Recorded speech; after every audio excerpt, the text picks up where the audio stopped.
Hi, and welcome back to my channel.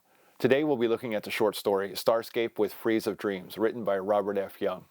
And that story appeared in this anthology, Orbit 8, and I've done like a book haul video showing a bunch of these orbits. They really are fantastic anthologies, and I do recommend you pick them up if you get a chance. It doesn't even have to be a great copy, just a reader copy so that you can enjoy it. Now, this short story, Starscape with Frieze of Dreams, had quite an impact on me. Starship with Frieze of Dreams opens up with our main character, John Starfinder, working in the Altair 4 shipyards in orbit around his planet. And what they're taking care of in those shipyards is something known as a space whale. Now, John himself is what is known as a Jonah, and that is someone who is able to de-ganglion sentient asteroid-like creatures that are known as space whales.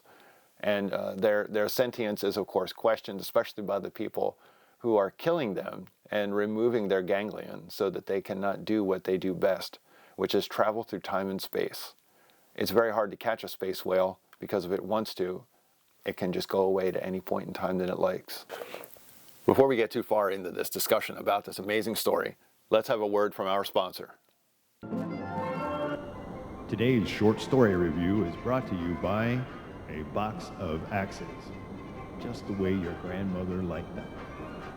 Now with lead-free handles.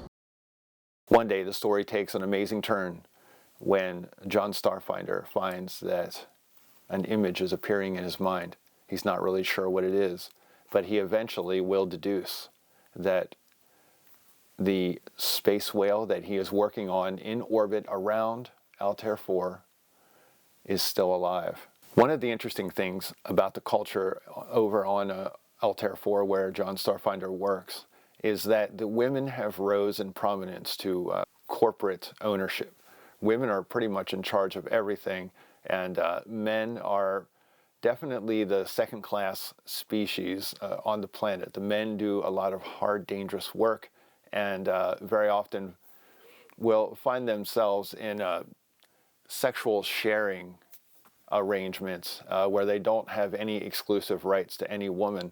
And it's not unusual for women to have a kind of a harem type relationship with their men, only it's, the female is the single and there are many men at her disposal.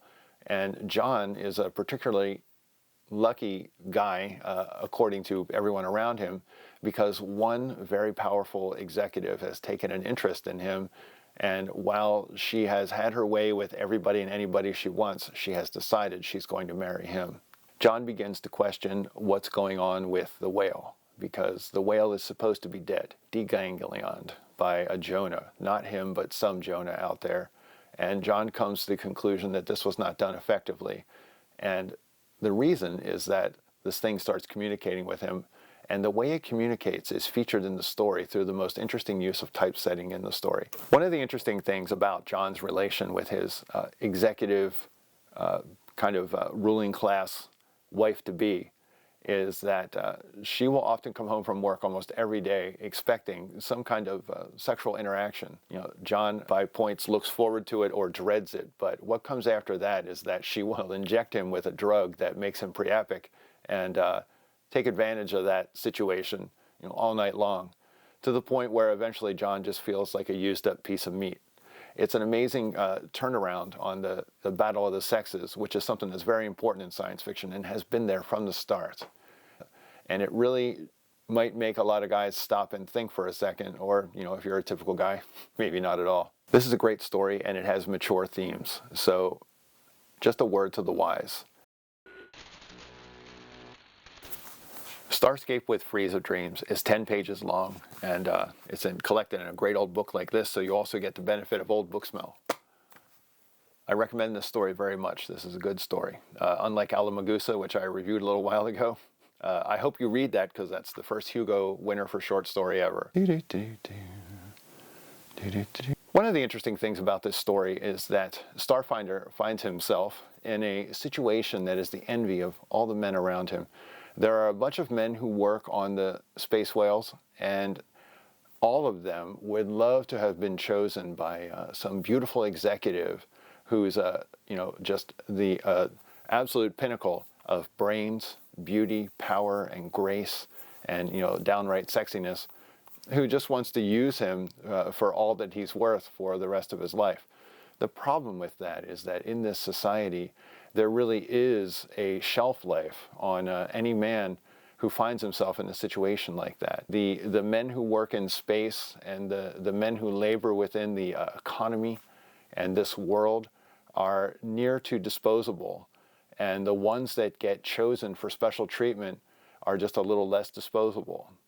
And so it's an interesting commentary maybe on the madness of corporate structure and corporate life in America or anywhere else in the world, really. Because even though the roles have been reversed and that's used as a vehicle or a device for the story, it really is very important to keep in mind that quite often the guy who you're envying and or admiring for all the amazing things that he has really just wants to get the fuck away.